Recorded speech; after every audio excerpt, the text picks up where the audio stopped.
Hello વિદ્યાર્થી મિત્રો, આજે આપણે ધોરણ 6 વિષય વિજ્ઞાન દ્વિતીય સત્રનું 2025નું પેપરનું સોલ્યુશન લઈશું। એમાં પ્રશ્ન 1માં શું કહે છે? આમાં નીચેના દરેક પ્રશ્નના ઉત્તર માટે આપેલા વિકલ્પોમાંથી સાચો વિકલ્પ લખો।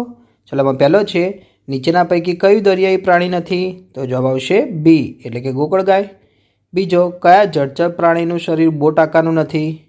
તો કે એ એટલે કે ઓક્ટોપસ। ત્રીજો, કયા છોડની ડાળીને અડકતા તેના પર્ણો બીડાઈ જાય છે? તો કે એ લજામણીના। ચોથો, લંબાઈ માપવા માટેનું પ્રમાણભૂત સાધન કયું છે? તો કે સી મીટર સ્કેલ। 5, 1 સેન્ટીમીટર બરાબર કેટલા મિલીમીટર? તો કે એ 10 મિલીમીટર। છઠ્ઠો, ઝાડ પરથી ફળનું પડવું એ કયા પ્રકારની ગતિ છે? એ સૂર્યક ગતિ। 7, પિનહોલ કેમેરા વડે કેવા પ્રકારનું પ્રતિબિંબ મળે છે? તો કે ડી ઉલટું પ્રતિબિંબ। 8, વસ્તુનો પડછાયો પડે તે માટે વસ્તુ કેવી હોવી જોઈએ? તો કે એ અપારદર્શક। 9, વિદ્યુત સુવાહક પદાર્થ કયો છે? તો કે બી તાંબાનો તાર। 10, ચુંબકની સૌપ્રથમ શોધ કયા દેશમાં થઈ હતી? તો કે બી ગ્રીસ। 11, હવામાં સરકતા એન્જિન વગરના વિમાનને શું કહે છે? તો કે બી ગ્લાઇડર। 12, લીલી વનસ્પતિ હવાના કયા ઘટકનો ઉપયોગ તેમનો ખોરાક બનાવવા માટે કરે છે? તો કે બી કાર્બન ડાયોક્સાઇડ। ચલો, બ લઈશું। એમાં શું કહે છે? વ્યાખ્યા આપો। ચલો, એમાં પહેલું છે ઉત્સર્જન। તેનો જવાબ આવશે તો કે નકામા શરીરમાં દાખલ થતા નકામા અને હાનિકારક પદાર્થોને દૂર કરવાની ક્રિયાને ઉત્સર્જન કહે છે। બીજી છે સૂર્યગતિ। તો વિદ્યાર્થી મિત્રોને મેં ઉપર જવાબ લખેલો છે, તો આવશે પદાર્થનો ગતિમાન સીધી રેખામાં હોય તેને સૂર્યગતિ કહે છે। ત્રીજી છે ચુંબકત્વ। તેનો જવાબ આવશે ચુંબકના લોખંડની વસ્તુને આકર્ષવાના ગુણને ચુંબકત્વ કહે છે। ચોથી, વિદ્યુત પરિપથ। તેનો જવાબ આવશે વિદ્યુત પ્રવાહ વહેવાના સળંગ માર્ગને વિદ્યુત પરિપથ કહે છે। પાંચમું છે વાતાવરણ। તેનો જવાબ આવશે આજુબાજુ હવાના આવરણને વાતાવરણ કહે છે। પ્રશ્ન બીજાનો અ લઈશું। એમાં શું કહે છે? નીચેના પ્રશ્નોના એક વાક્યમાં ઉત્તર લખો। ચલો, પહેલો છે, પાઇનનું વૃક્ષ સામાન્ય રીતે કયા પ્રદેશમાં જોવા મળે છે? તો જવાબ આવશે પર્વતીય વિસ્તારમાં। બીજો, અળસિયાનું શ્વસન અંગ કયું છે? તો કે ચામડી। ત્રીજો, શાળાના રમતના મેદાનની લંબાઈ કયા એકમમાં મપાય છે? તો કે મીટર। ચોથો, વસ્તુ ક્યારે દેખાય છે? તેનો જવાબ મેં ઉપર લખેલો છે, તો કે વસ્તુ પર પડતો પ્રકાશ પરાવર્તન પામી આપણી આંખમાં દાખલ થાય તો તે વસ્તુ આપણને દેખાય છે। પાંચમો, પ્રકાશના પ્રસરણનો માર્ગ કેવો હોય છે? તેનો જવાબ આવશે સીધો। છઠ્ઠો, ટોર્ચના બલ્બને શામાંથી વીજળી મળે છે? તો જવાબ આવશે વિદ્યુત કોષમાંથી। 7, વિદ્યુત પરિપથ પૂર્ણ થયો ક્યારે કહેવાય? તેનો જવાબ આવશે વિદ્યુત પ્રવાહનું વહન થવાના સળંગ માર્ગને વિદ્યુત પરિપથ પૂર્ણ થયો કહેવાય છે। 8, ચુંબક વડે કઈ કઈ ધાતુઓ આકર્ષાય છે? તો જવાબ આવશે ચુંબક વડે લોખંડ, નિકલ, કોબાલ્ટ ધાતુઓ આકર્ષાય છે।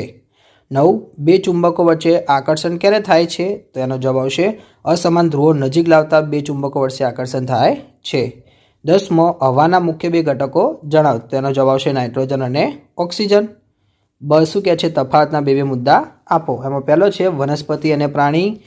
તે વિદ્યાર્થી મિત્રો તમારે જાતે લખવાના રહેશે। બીજો છે રણમાં ઉગતી વનસ્પતિ અને પાણીની ઉગતી વનસ્પતિ। ત્રીજો, વિદ્યુત સુવાહક પદાર્થો અને વિદ્યુત અવાહક પદાર્થો।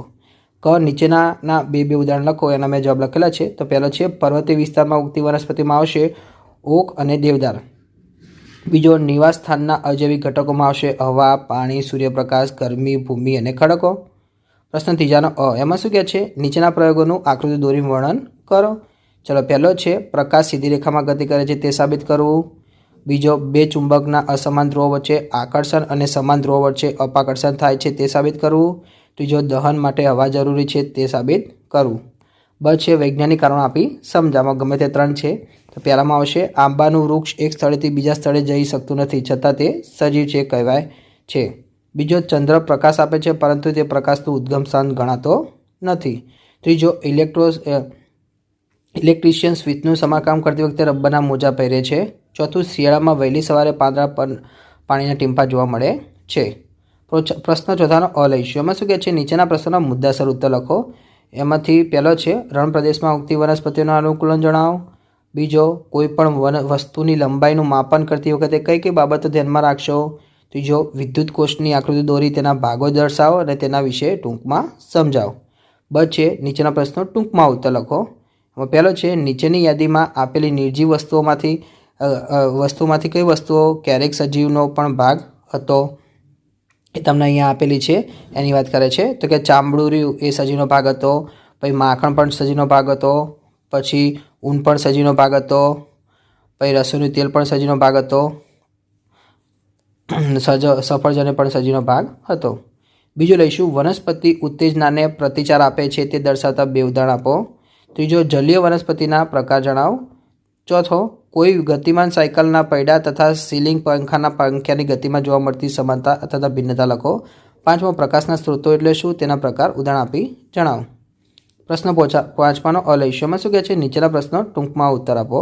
પહેલો છે વિદ્યુત વાપરતા 4 સાધનોના નામ. તો એમાં મેં લખેલો છે તો કે ટ્યુબલાઇટ, વિદ્યુત ગોળો, વિદ્યુત પંખો અને ટીવી. બીજો વિદ્યુત પરિબળ સાથે કામ કરતી વખતે કઈ કઈ કાળજી રાખશો એ તમારે જાતે લખવાના છે. ત્રીજો એક ગજ્ય ચુંબકને ધ્રુવ દર્શાવતી કોઈ જ નિશાની નથી, તો તમે તેના કયા છેડા પાસે ઉત્તર ધ્રુવ છે કે તે કઈ રીતે જણાવશો. ચોથો દિશાઓ જાણવા માટે હોકાયંત્રનો ઉપયોગ કઈ રીતે થાય છે. 5 હવાનું બંધારણ શું છે. બ લઈશું. એમાં શું કહે છે? નીચેનાનું સૂર્ય ગતિ, વર્તુળાકાર ગતિ અને આવર્ત ગતિમાં વર્ગીકરણ કરો.